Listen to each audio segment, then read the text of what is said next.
Hello guys, if you're new here, my name is Lillith Lodge and I am a full-service sex worker, also known as an escort, based here in Brisbane, Australia. Today's video I want to talk about the NORDIC model. Before I get into it, there's going to be a lot of debate happening within my comment section, which is perfectly fine. But a disclaimer I do want to have is please make sure you have actually researched this topic before putting your 2 cents in the comments.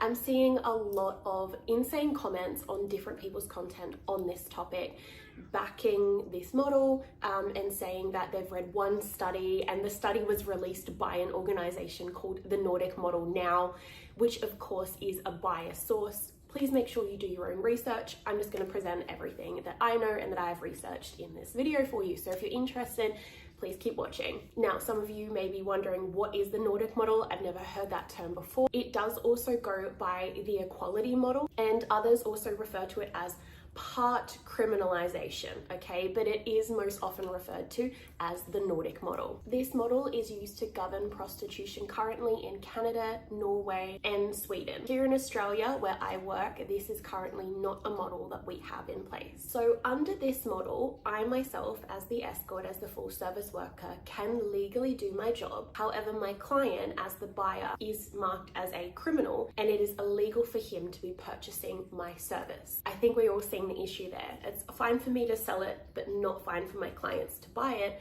which means that we're coming to the playing field or coming to the table on 2 different levels. Essentially, the aim of this model is to end demand. That's what they're trying to push, end demand, and they also believe that it stops trafficking. Now, at a first glance, there may be some of you watching this video that think, oh wow, that sounds perfect. You know, that's keeping the girls safe. The guys are, easier to get hold of. It's easier to punish these men when they do something wrong.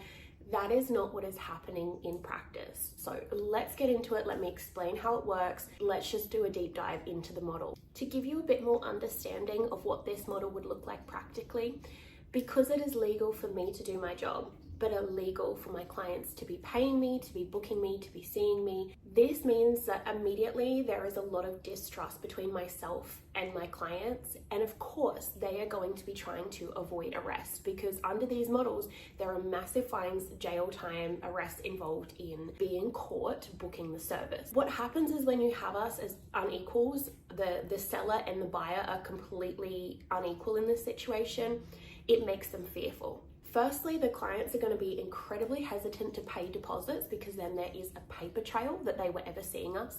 We rely on deposits, one, to have a paper trail if we are unalived, assaulted, whatever the case is, right? It also ensures we aren't wasting our time, okay? Deposits are a really big part of the industry, and this model puts workers in a position where their clients are unwilling in most circumstances to pay them. It also means clients are a lot less likely to provide screening details. Some providers in some countries will require things like photo ID in order to see them. Okay, they want a copy of a driver's license, something like that.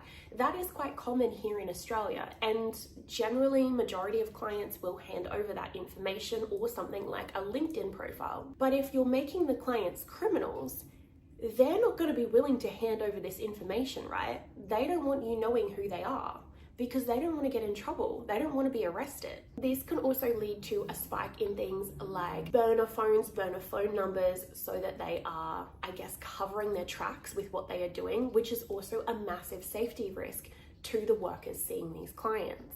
Essentially, the client's main concern is avoiding being arrested under this model. This model pushes the narrative that consensual sex workers like myself and human trafficking are the same thing, which they absolutely are not. While I'm never going to come online and deny that there are women being forced to do my line of work, there are plenty of us doing this of our own free will. I do not have a pimp, I do not have a manager. I am not in a position where I even need to do this job. I do this job because I enjoy this job. This is what I have chosen to do with my life. And I, as a human being, should have the free will to do that. We are not all forced into it. Actually, the large majority of us here in Australia are not forced into into selling sex. We have way higher numbers of trafficking occurring in industries like farming, in things like nail salons, cleaning, etc. You can go and find studies on this, okay? Essentially, they're trying to say that I can't make decisions about my own body. Now, while a lot of sources say that this limits the number of human trafficking, that is absolutely not the case. A lot of these are biased. If you want to go and have your own look into it, this will be coming from sources like NORDIC Model now and organizations like that push this model. That's what they want. That's what they want to see.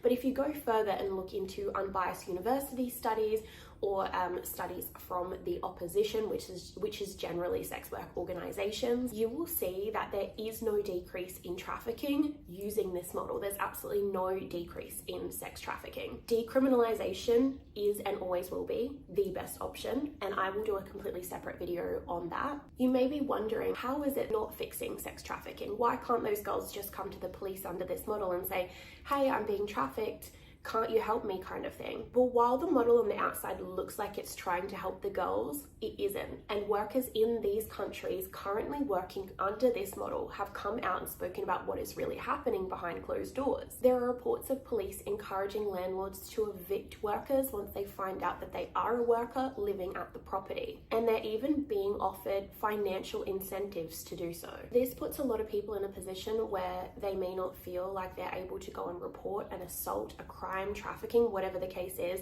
because they are concerned that they are going to lose the roof over their heads. It is important to note, and probably should have been noted earlier in this video, that under this model, certain types of promotion of the services, whether that be online ads or street work or whatever the case is, some of this isn't allowed as well. So they are policing the way that you can advertise your services. This model still pushes sex work under the ground, right? Because you're criminalizing part of the transaction.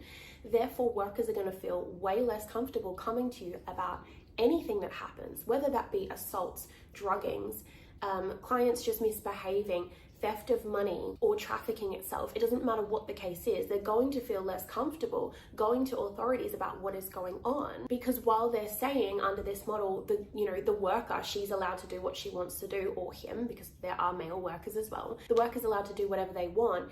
That's not actually what is happening in practice. They are still being heavily discriminated against. I want to dive a little bit deeper into the main goal of this model, which is to reduce demand. This is a wild concept. Firstly, it has been proven that this model does not reduce demand, but let's just talk about reducing demand for a second. Do you want workers like myself to not be able to have a roof over their heads? Do you want them to be unable to pay their bills, to feed their pets, to feed their animals? Is that what you want for them? You want them to struggle. You want them to have less work. You want them to be in survival mode. Do you want them to have to take dangerous bookings? Do you want them to be in a position where it's either pay their rent and see a client who's reported as being dangerous, or be evicted? Why are you not seeing that pushing down the demand is only hurting the worker themselves? Why would I deserve that? Why do you think that I deserve that? Why do you think that I deserve to not be able to pay my bills? This may also push workers to have to provide more risky services. For an example, uncovered penetrative sex, because they need the work, or seeing clients that are known to be dangerous. And you might say, we want to reduce demand so that you have to find another job. How are you helping sex workers find another job? Because if we put on a resume that we were an escort for 5 years, companies are not going to hire us. For a lot of workers within this industry, they only have a select amount of transferable skills. And while absolutely I feel like the skill set that I have learned being an independent private worker is transferable to other industries, especially in areas like management, majority of employers do not see it this way at all. There is still so much stigma around ever having done this work in our lives. And let's say we are not to disclose that this is what we were doing. We write on our resume a fake job, heaven forbid, or we say that we were off caring for a sick family member for 5 years, or whatever the case is, and that's why we have a hole in our resume. That's not going to go down well either. If you feel passionately about giving these women a way to get out of the industry, why is the government not funding things like free certificates or some sort of training, transferable skills? Give them access to a free course so that they can go into that line of work if they so choose to. Now, I am absolutely not pushing the narrative that we need to be saved. I am in here of my own free will. okay? I have transferable skills. I have worked 10 years in other industries before becoming an escort. I don't need to be saved. But if you care about saving escorts, why are you not actually doing something that would benefit them? Give them access to free education. Do that. All right, if that's what you care about under this model. The model itself is doing nothing for us. Now, I actually did a bit of a deep dive to find a few studies where there was information about trafficking itself, like the amount of trafficking going on, violence and things like that. And I want to talk about that a little bit. So under this model, from unbiased sources, and let's note that there because you need to be finding unbiased sources, there is a massive increase in the amount of violence against workers. This is because you are making the provider and the client unequal. Of course, this is going to happen. That is common fucking sense. Secondly, it actually leads to an increase in STIs. Now, you might wonder how. So let me explain a little bit. The worker themselves, of course, they could go and get tested. I mean, we're still seeing under this model, there's a lot of discrimination against them, but that is not really the main point here. If the client notices something is wrong downstairs, right? They need to go and see their doctor and be like, hey, something weird is going on. The doctor's going to be like, oh, you're positive for gonorrhea. We need to contact trace where you got the gonorrhea from. That client isn't going to want to tell the doctor that he got it from a sex worker because it's illegal for him to have seen the sex worker. Do you get what I'm saying here? It's limiting contact tracing. It's limiting people's ability to feel comfortable to go and get help when something's not right downstairs. So they continue on seeing other workers and other people in their personal life and spreading these infections because you've criminalized what they did. Now, under this model, the government pushes for things like brothel raids. Now, this is a really scary experience to many, many workers. You can find them talking about this. Essentially, that's where the police come in because they're trying to find victims of trafficking, as they say. They march through the place, they hold girls for a certain amount of time, question them. A lot of the time they are in lingerie or naked when these raids occur. Things like their passports and other identifying documents are held onto, sometimes completely confiscated. Now, any of those workers who may be migrant workers, so workers from other countries, are deported. They are the first ones to be the target of these things, and they suffer the harshest consequences for this. This model is doing absolutely nothing to help with trafficking, and the studies show that decriminalization is the best model for the government to be using. I will do a completely separate video on that. I'll probably post it a week or two after this one if you are interested. I also want to note here, this model really pushes the narrative that my clients are bad men, that they are evil, that they are criminals, that they are bad. And this is so far from the case. I mean, all it takes is watching a few of my vlogs on my channel. I vlog my experiences with a lot of week to week, what it is like for me seeing clients. And while I'm never going to come on here and say that my job is, super, super safe and nothing bad ever happens, absolutely. We have bad eggs. We have bad eggs everywhere. It's not exclusive to clients. A lot of these clients are normal, everyday men, okay? They're your brother, they are your son, they are your uncle, they are your dad, okay? They're your local GP, they're your lawyer, they're your financial advisor, they're that tradie that comes and fixes your lights that are playing up and goes, oh, don't worry about it. I'll charge a half price for that. It was an easy job. These are the guys that you are labeling as criminals. They are sports players. They are cafe owners. They are the local vet that saves your pet's life. They are the men off in the mines that work for 3 months out there and finally come home and want to blow off a little bit of steam. They're also men with disabilities who deserve access to this kind of service. You're naming our clients criminals under this model, but our income is dependent on those criminals. Can you not see how messed up that is? And the studies show that out in the real world, in play, with it actually in motion, it does not decrease demand at all. It simply increases violence against us, decreases our safety, screening methods, things like that, and massively increases the stigma against us and our clients. I think that is just about all I have to say on the NORDIC model. Of course, I do not agree with the use of the NORDIC model. I don't think it's a beneficial system.